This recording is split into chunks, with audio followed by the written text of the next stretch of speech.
చూస్తూనే ఉండండి మన ప్రాంతం మన ఛానల్ న్యూస్ 24.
అయితే కొంచెం కన్ఫ్యూజ్ అయింది. అవుట్ సైడ్ వెళ్ళాము డిగ్రీ కాలేజ్.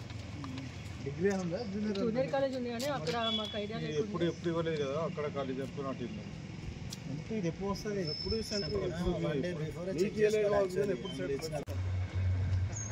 అయిపోయింది టైం అయిపోయింది సార్ ఎగ్జామ్ 10:15 అని 9:30 క్లోజ్ చేయాలి.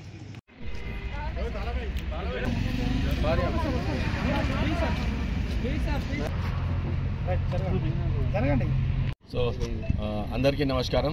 ఈరోజు ప్రతిష్టాత్మకంగా జరగబోతున్న 2A ఎగ్జామ్స్ తెలంగాణ వ్యాప్తంగా జరుగుతున్నాయి.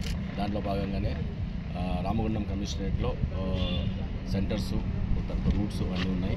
దాంట్లో భాగంగా మేము దానికి ప్రకారంగానే మేము పెద్దపల్లి జోన్ అండ్ మంచిర్యాల జోన్లో పగడ్బందీగా బందోబస్తు ఏర్పాటు చేయడం జరిగింది. ఆల్రెడీ ఎగ్జామినేషన్ స్టార్ట్ అయింది. దాంట్లో భాగంగా ఈరోజు మనకు నెంబర్ ఆఫ్ క్యాండిడేట్స్ ఇక్కడ రామగుండం కమిషనరేట్లో 2 జోన్లో కలుపుకొని 23,969 క్యాండిడేట్స్ అపీల్ అవుతున్నారు. తర్వాత మనకు రూట్స్ 15 రూట్స్ ఉన్నాయి. 15 రూట్స్లో మొత్తము 66 సెంటర్స్ ఎగ్జామినేషన్ సెంటర్స్ ఉన్నాయి. ఈ 15 roots 66 centres examination papers supply చేస్తారు. దాని తర్వాత ఎగ్జామినేషన్ తర్వాత మళ్ళీ యథావిధిగా ఆ రూట్స్లోనే అన్ని సెంటర్స్ని పికప్ చేసుకొని విత్ ఎస్కార్ట్ స్టాండర్డ్ ఏదైతే చెప్పారో ఆల్రెడీ మనకు డిఫరెంట్ మీటింగ్స్ జరిగినాయి. దాంట్లో ఏవైతే ఎలా చెప్పారో అన్నీ పక్కగా ఒక్క పర్సన్ కూడా తక్కువ కాకుండా వేసాము. మొత్తం టోటల్ ఫోర్స్ని 411 ఫోర్సు ఆఫీసర్స్ కాకుండా ఇంకా సో ఇన్స్పెక్టర్స్, ఎస్ఐస్, తర్వాత హెడ్ కానిస్టేబుల్స్, ఏఎస్ఐ అందరినీ డిప్లాయ్ చేయడం జరిగింది. తర్వాత పగడ్బందీ ఎస్కార్ట్ కూడా ఇవ్వడం జరిగింది. ఇక్కడ మనకు 2 స్ట్రాంగ్ రూమ్స్ ఉన్నాయి. ఆఫ్టర్ బిఫోర్ ఎగ్జామ్స్ స్ట్రాంగ్ రూమ్స్కి హైదరాబాద్ నుంచి రావడం జరిగింది. అక్కడ పెట్టడం జరిగింది 50% సెషన్స్. అక్కడ నుంచి మళ్ళీ ఎగ్జామినేషన్ సెంటర్స్ తీసుకోవడం, మళ్ళీ అక్కడ ఎగ్జామ్ అయిన తర్వాత వాటిని సేఫ్గా మళ్ళీ స్ట్రాంగ్ రూమ్స్ తీసుకురావడం, అక్కడ నుంచి మళ్ళీ అన్నీ కలిపి హైదరాబాద్కి వెళ్ళిపోతాం. మన దగ్గర 2 స్ట్రాంగ్స్ ఉన్నాయి. పెద్దపల్లి ఐడిఓస్లో ఉంది అండ్ తర్వాత degree college, government degree college మంచిర్యాలలో ఉన్నాయి. సో దీంట్లో భాగంగా పెద్దపల్లి జోన్లో ఫోర్స్ మొత్తం 123 డిప్లాయ్ చేయడం జరిగింది. మంచిర్యాల జోన్లో 288 ఫోర్స్ ఇక్కడ, టోటల్గా 411 అండ్ ఇంక్లూడింగ్ మై సెల్ఫ్ కమిషనర్తో పాటు అడిషనల్ కమిషనర్స్, డీసీపీస్, దాని తర్వాత ఏసీపీస్ అందరూ కూడా ఇక్కడ పెట్రోలింగ్లో, దాని తర్వాత ఓవరాల్ సూపర్విజన్లో ఉన్నారు. సో అదే దాంట్లో భాగంగానే ఒక 2 days బ్యాక్ నుంచే మనకు 163 BRS అంటే 144 సెక్షన్ విధించడం జరిగింది. అన్ని పరీక్షా కేంద్రాల దగ్గర ఉన్న ఇంటర్నెట్ సెంటర్స్ కానీ, జిరాక్స్ సెంటర్స్ కానీ, తర్వాత కాపీ సెంటర్స్ కానీ అన్నీ మూయడం జరిగింది. సో బయట కూడా ఎలాంటి అవాంఛనీయ జరగకుండా, ఎవరు ఏమి కాపీ కొట్టకుండా ఇక్కడ కూడా ప్రతి సెంటర్ దగ్గర ఒక ladies curtain code, ladies force, దాని తర్వాత మెయిన్ ఫోర్స్ డిప్లాయ్ జరిగింది. ఎలాంటి ఎలక్ట్రానిక్ గాడ్జెట్స్ కూడా లోపలికి తీసుకోకుండా, ఈవెన్ వాచ్లు కూడా తీసుకోకుండా మనం ఇక్కడ జాగ్రత్త తీసుకుంటాం. Thank you.